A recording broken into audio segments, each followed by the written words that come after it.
Alright guys, quick update on the radios. So, you guys saw us last week. We pulled out both of these radios, found out how old a lot of these are very likely to be, about 50 years by now. So the other piece that needs to come out, which we also did, is the control head for these.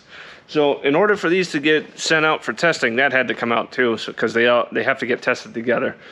Anyway, before these get sent out to get tested and verified that either they're good or bad, and see if they can get fixed, is over in the airplane, we're bringing in a avionics guy, not me, but we're bringing in an avionics guy to actually test and make sure that the intercom system and the audio panel that those radios interface with, make sure that the jet side is fully functional, because if that's not, that could explain why our radios aren't working properly. But so if that side's good, then we know that the radios are likely bad and need to get worked. But it actually could be a combination issue as well. So that until we prove that one thing or another, that's where we're at with the radios. We're not suspecting the intercom's issue so much, because you can talk back and forth between the seats. It's also just interfacing with the radios, and COM3 works. And that audio panel does work for 3, but we won't know for sure until we can prove it. So that's where we're at as far as comms on the aircraft. You guys saw us messing with this tug earlier. It drops all the way down. But I mean, before that, on your third pump, is it pretty good? Yeah. Okay. All right. So this one's good. So let's get the tire back on this, and we'll go up to that front left. Okay. Because that's the only other one that hasn't been bled yet. And then if we have to do the other two, we'll go. Yeah. You're good. I'm tight here again. Yay, more brakes. I hate these brakes. Don't we all? Get off my lawn. Let me know when that tire's off the ground. Still there. That's off. All right. You want the jack in, or? I don't know if it'll go that low. That one will. Oh, where's the other one? Oh, it's over there. It's over there. Yeah. I mean, if we have one that'll go that. Oh, no, because it's stuck under that tug for now. So. Yep. All right. Yeah, that one way over. The same size. Oh, you know what? Oh, yep. Yeah, different size lugs. I forgot about that. What size? 7/8 maybe? 7/8. Yeah, the 1 inch is not even close. Not even touching. Oh boy. Here you go, Ryan. This one will fit. Ah. That's the wrench that fits everything. It does. The right tool for every job. That's right. Let's use this one. Awesome. You can even use it as a torque wrench if you're Yeah. Just gotta make sure your elbow's calibrated, And a hammer. especially as a hammer. Pry bar. In fact, if you can get one universal tool on there, you can use another one to get it loose. Do it one more time. 1, 2, 3, holding. Street. Okay, go ahead and tighten that down. How's the pedal feel? Not super tight, dude. Just snug, good and snug. Like, did you round it off? I don't think I rounded it off. Well, maybe I did. I didn't. I barely put it in. Oh God. Oh no. Let me see. Oh, dude. I barely like. Put It sheared off. on it. That can explain a few things. Well, Well, that's all your home. Is it tight at least? Oh, it's tight. Well, that's good. I don't understand. I didn't put any umph on that. Was it like ready to go? it's pretty badly corroded. Oh, that could explain a few things. Yeah. Okay.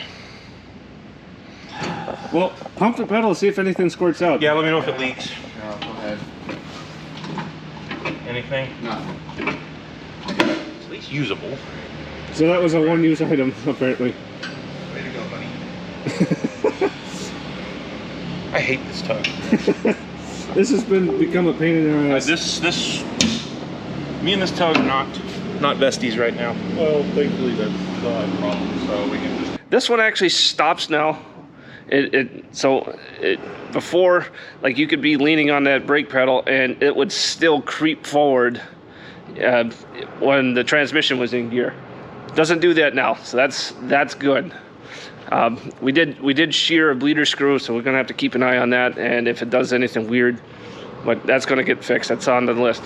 this, we got to rebuild the transmission in that. That's an old Ford C6 transmission inside there, so you can still find parts for that.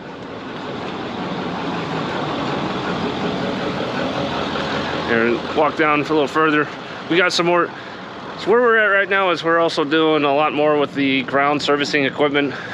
Like I said in last week, we're starting to get into that wintertime lull, especially with it approaching the end of the year. So ample opportunity, because we're still waiting on other stuff for the jet, ample opportunity for us to get into the ground servicing equipment, because can't get the airplanes to function correctly without this stuff. All right, ran the mule up earlier. That is running fine. Let's see, where are we at? This. This forklift has brake issues. Yes, brakes. So this is going to get lifted. We're going to get into the brake system on this and fix that. And it's got a leaky ram on one of the lift cylinders. Maybe not the lift cylinder, it's the one that spreads the forks, I think. One of the two. But that's an easy thing for a hydraulic shop to take care of. NC8.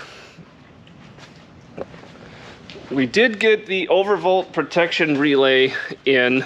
We got it. This is actually a new old stock item, so this will go in. But remember, a few months back, we found an issue on the AC side of this, so that's got to get troubleshot as well. That is on the list. I'm going to be doing that, not this week, but likely next. That gas tug, let me show you guys. If you've never seen anything like this before, this is old technology. Remember, this is, when was this built? April of 1964. This is an old flathead inline 6. And yeah, this is old. This is old school. That's your valves right there. So anyway, what we found, a couple of our guys, we were able to yank the head off of this and found out quite a few things. One, this engine has been rebuilt at least once in its life, possibly multiple times. These pistons are, let's see, 30 hundredths oversized, so this has bigger pistons than stock because the bores had been machined at some point. What we're also seeing is we still see some crosshatch in most of the cylinders. What we're also seeing vertical scuffing in all 6 holes. So this thing's been sucking dirt for a little while through that air cleaner. Anytime we spin the engine over off the crankshaft, especially now that the head's off, so there's no compression, we're definitely feeling a tight spot in there. So we have a feeling that one of the main bearings is likely spun, or there's something weird with the camshaft, which the camshaft's in the block down here, probably underneath this cover. It's just pushing up on tappets for the valves. Whoever rebuilt this in the past, you can see all these marks. That's likely just a cheap resurface job. This did not go to a machine shop to get checked for flat and level. So that looks like a whiz wheel just to do a block prep surface, and it was just put back together. Here's the cylinder head. So this gasket, the head gasket was definitely reused at some point, because you see all these little copper rings that are installed. This is a single-use gasket. You can only once you torque it down and squash these seals, that's the only time they can ever be used. This is a single-use gasket. This was reused, and you can definitely see this got hit with the whiz wheel as well. And didn't see anywhere on this that it was breached. Maybe up front here it definitely was leaking. It doesn't look obvious that it was breached, but it definitely had been leaking coolant. Because if you look here, this is cylinders 1 and 2. These are a lot cleaner than the other 4. Coolant had been in here and was getting burned, so this is partially steam clean. So coolant definitely got into the cylinders at one point. So this is in some pretty rough shape. So that's going to need an awful lot of work. So we don't know where we're going to sit with this thing. This is definitely a major project. So this is probably going to get pushed into what we call the junkyard hangar, and that's just going to end up sitting for a while. So Could have a little bit of fun with this though. Just gut this thing entirely and drop a big block Chevy underneath the hood. May not pull an airplane ever again, but it'd be a hell of a lot of fun to drive. So that's where we are maintenance wise with some of our gear.